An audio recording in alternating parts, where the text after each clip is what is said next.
Hello दोस्तों। एक ऐसी बीमारी जो हर किसी को संक्रमित किया ही है। हम बात कर रहे हैं बुखार की, जो कि दुनिया में लगभग हर किसी को कभी ना कभी तो बुखार हुआ ही होगा। चाहे वो महिला हो, पुरुष हो, बच्चा हो या बूढ़ा हो, वो हर किसी को कभी ना कभी तो हुआ ही होगा। प्रति वर्ष लगभग 10.5 लाख लोगों की जाने जाती है बुखार के कारण। According to WHO World Health Organization, जो कि अपने रिकॉर्ड में बताते हैं कि जब वर्ल्ड के पूरे पॉपुलेशन के 60 से 70% पॉपुलेशन प्रति वर्ष बुखार को फील करता है।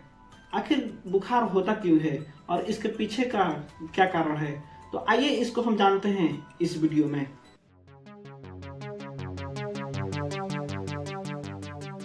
फीवर, उसका सेकंड नाम पायरेक्सिया भी बोला जाता है। आप सभी जानते होंगे कि जब हमारा बॉडी टेम्परेचर नॉर्मल से अधिक बढ़ जाता है तब जिस हमें अनुभूति होती है उसको हम फीवर बोलते हैं। आखिर हमारा बॉडी का नॉर्मल टेम्परेचर कितना होता है, तो इसको हम दो पार्ट में डिवाइड करते हैं। पहला चिल्ड्रेन और दूसरा एडल्ट। तो अगर हम बात करें चिल्ड्रेन की बॉडी का नॉर्मल टेम्परेचर, जो कि 38.5 डिग्री सेल्सियस होता है। अगर उसके हम दूसरे रूप में बात करें तो 99.5 डिग्री फ़ारेनहाइट होता है। वहीं अगर हम एडल्ट की बात करें तो एडल्ट का normal body temperature 38 degree Celsius होता है। और वहीं अगर दूसरे रूप में बात करें तो 100.4 डिग्री फ़ारेनहाइट एडल्ट में पाया जाता है। अगर कोई भी इंसान इससे ज़्यादा अपने बॉडी टेम्परेचर को अनुभव करता है या जांच में पाया जाता है तो उसे बुखार से संक्रमित कहा जाता है। तो आइए जानते हैं आखिर बुखार के कितने टाइप्स होते हैं। तो इसको भी हम लोग दो पार्ट में डिवाइड करेंगे, पहला चिल्ड्रेन और दूसरा एडल्ट, क्योंकि बच्चों और जवानों में दोनों में काफ़ी डिफरेंट टाइप का बुखार देखा जाता है। तो हम लोग इसको 2 टाइप्स में डिफाइन करते हैं। अगर एडल्ट फीवर की बात करें तो पहले नंबर पे इंटरमिटेंट फीवर आता है। जो ये फीवर दिन भर में बढ़ते और घटते रहता है। अगर हम बात करें तो इसके अंडर ही मलेरिया फीवर आता है। मलेरिया फीवर को हम 2 क्लासिफाई करेंगे, पहला टर्सियन और दूसरा क्वार्टन। टर्सियन 48 आवर्स में एक बार घटता या बढ़ता है, वहीं क्वार्टन फीवर 72 आवर्स में घटते या बढ़ते रहता है। सेकंड में कंटिन्यूअस फीवर आता है, जो कि इसमें बॉडी में लगातार बुखार हमेशा रहता है। अगर हम बात करें तो इसके इंक्लूडिंग ही टाइफाइड को माना जाता है, जो कि इसमें ही वो इंक्लूड है। टाइफाइड फीवर भी हमेशा आते और जाते रहता है, जो कि ये भी कंटिन्यूअस फीवर के समान ही बिहेव करता है और इसलिए इसको इसमें इंक्लूड किया गया है। थर्ड नंबर पे हमारा रेमिटेंट फीवर आता है, जो कि सुबह और शाम को तो कम हो जाता है, बाकी पूरे दिन बुखार का टेम्परेचर हाई रहता है। फोर्थ नंबर पे रिलैप्सिंग फीवर है, जो कि बुखार 2 दिनों तक तो सही होता है, फिर से कुछ दिन बाद आ जाता है। ये हमेशा नहीं रहता है, कुछ दिन बाद आते और जाते रहता है। पांचवा हेप्टिक फीवर है, जो कि बॉडी का टेम्परेचर बढ़ते और घटते रहता है, जिससे कि हम फीवर के 5वें हिस्से में रखे हैं। चिल्ड्रन फीवर की बात करें तो यह सामान्यतः 3 तरह का होता है।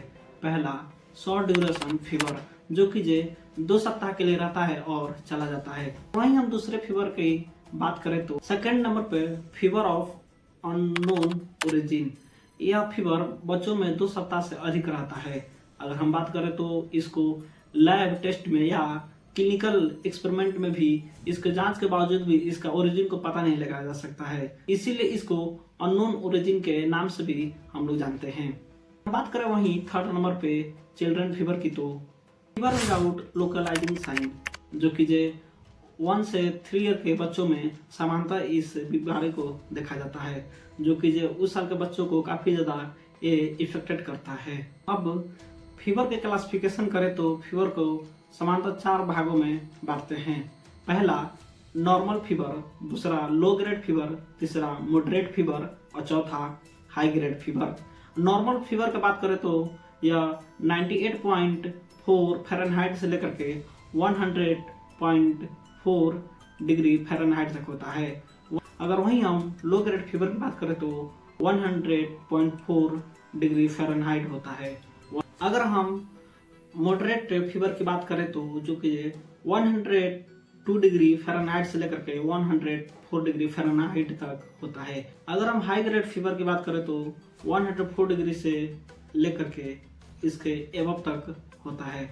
कॉजेज ऑफ फीवर, आखिर बुखार हमें क्यों होता है? इन्फेक्शन एक ऐसा चीज होता है जिससे कि जो कि हमारे बॉडी को बहुत ज़्यादा इफेक्टेड करता है, जो बैक्टीरियल इन्फेक्शंस, वायरल इन्फेक्शंस और पैरासिटिक इन्फेक्शंस हैं, जो कि जो बॉडी को बहुत ज़्यादा इफेक्टेड करते हैं, जिससे कि जो बॉडी में प्रेजेंट माइक्रो ऑर्गेनिज्म के इफेक्टेड होने के कारण हमें बुखार की अनुभूति होता है। अगर हम दूसरे कॉजेज की बात करें तो इंजरी है। काफ़ी ज़्यादा चोट लगने के कारण हमारा इम्यून सिस्टम सक्रिय होने के कारण हमको बुखार का अनुभूति होता है। अगला कॉजेज की बात करें तो हीट स्ट्रोक, यानी कि जो लू लगना। काफ़ी ज़्यादा गर्मी के होने के कारण बॉडी को में से काफ़ी ज़्यादा पसीना निकल जाती है, जिससे कि जो हमारे बॉडी में पानी की मात्रा बहुत ही कम हो जाती है, जिससे कि जो हमारा बॉडी पसीना का उत्सर्जन नहीं कर पाता है। इसके कारण बॉडी में बहुत ज़्यादा गर्मी हो जाती है, जिसके कारण बॉडी में बुखार का एक रूप ले लेता है। अगला कॉजेज है डिहाइड्रेशन, यानी कि जो बॉडी में पानी और इलेक्ट्रोलाइट्स की कमी हो जाने के कारण हमें डिहाइड्रेशन हो जाता है, जिससे कि जो हमें बुखार आ जाता है। अगला कॉजेज है रेडिएशन, जो कि जो हमारे बॉडी में सेल्स और डीएनए को काफ़ी ज़्यादा इफेक्ट करता है, जिससे कि जो उस टाइम भी हमें बुखार का फील होता है। न्यूरॉन्स डिजीज, हमारे ब्रेन और स्पाइनल कार्ड्स और नर्वस सिस्टम में पाए जाने वाले बीमारियों के कारण या किसी इफेक्टेड के कारण टाइम भी हमें बुखार का काफ़ी ज़्यादा अनुभूति होता है। और लास्ट वन इंडोक्राइन डिजीज, जो कि जो हमारे इंडोक्राइन सिस्टम को इफेक्ट करता है। इंडोक्राइन से हमारे बॉडी में हार्मोन को जेनरेट करता है। ये उसमें पाए जाने वाले डिजीज के कारण उस टाइम भी हमें बुखार की अनुभूति होती है। नेक्स्ट हम देखेंगे मैनेजमेंट ऑफ फीवर, यानी कि बुखार के परिस्थिति में हमें क्या क्या चीज़ों को करना चाहिए। पहला ओरल फ्लूइड, यानी कि हमको उस टाइम ऐसा चीज़ों को खाना चाहिए जो कि हमारे बॉडी को नमी दे और हमारे बॉडी में वो काफ़ी ज़्यादा लाभदायक हो। आप उस वक्त जूस यूज कर सकते हैं, जो आपके बॉडी को काफ़ी ज़्यादा फायदा पहुंचाएगा। अगर हम वही दूसरे नंबर बात करें तो रेस्ट। फीवर के टाइम आपको काफ़ी ज़्यादा रेस्ट की ज़रूरत होती है। उस टाइम आपको ज़्यादा टाइम रेस्ट में देना चाहिए। डॉक्टरों द्वारा दिए हुए दवाइयों का समय पर उसका यूज करें, जिससे कि जो आपका बुखार बहुत जल्द ही सही हो सकता है। And last one, you should be take healthy food. आपको कॉफ़ी या स्पाइसी खानों को काफ़ी ज़्यादा बुखार के टाइम में अवॉइड करना है। स्पाइसी खाने से काफ़ी ज़्यादा बुखार बढ़ भी सकता है, जो कि आपको इन सभी चीज़ों को ध्यान में रखना है। अगर किसी इंसान को घर पे अचानक से बुखार आ जाता है तो क्या कर सकता है? उसको अपने माथे पे पानी से भिगोए पट्टियों को रखना चाहिए, और वहीं अगर हम देखें तो सरसों के तेल में लहसुन को गर्म करके उसको पैरों के उसको मालिश करें, जिससे कि जो बुखार काफ़ी हद तक सही हो सकता है। तुरंत दवा ना लें, उससे भी काफ़ी इफेक्टेड बॉडी को पहुंचता है। इन सभी चीज़ों को आखिर तो देख लिए, क्या आपके मन में सवाल नहीं उठा कि आखिर बुखार सही है या गलत? कुछ मायनों में बुखार कभी कभी सही भी होता है और कुछ मायनों में बुखार कभी कभी गलत भी होता है। तो आइए जानते हैं इसके एडवांटेज और डिसएडवांटेज के बारे में।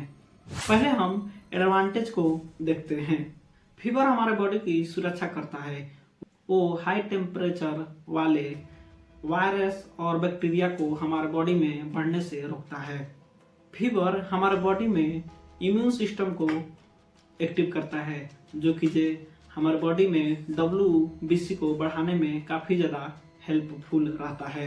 हम इसके अब डिसएडवांटेज की बात करें तो इसका डिसएडवांटेज पहले आता है बॉडी का वीक पड़ जाना। अगर काफ़ी लंबे समय से आपको फीवर है तो आपका बॉडी में कमजोरी भी आ सकता है, जो कि जो बहुत बड़ा खतरा भी हो सकता है, जिससे मानसिक स्थिति को काफ़ी ज़्यादा प्रभावित करता है। शारीरिक दर्द और बेचैनियों को बुखार बढ़ाता है, जैसे कि जब आपका सर दर्द, आपका मांसपेशियों में दर्द और आपकी बेचैनी को बुखार के कारण बढ़ जाता है, जो कि जे फीवर ब्रेन डिजीज को भी काफ़ी ज़्यादा बढ़ावा देता है, जैसे भ्रूण होना, चक्कर आना, यहाँ तक कि गंभीर मामले में दिल के दौड़ भी पड़ सकते हैं। अंगों का काम नहीं करना, अधिक बुखार होने के कारण कभी कभी बॉडी काम नहीं करता है, जिससे कि आपका बॉडी एक्टिविटी और हार्ट बीट दोनों में काफ़ी ज़्यादा इफेक्टेड करता है।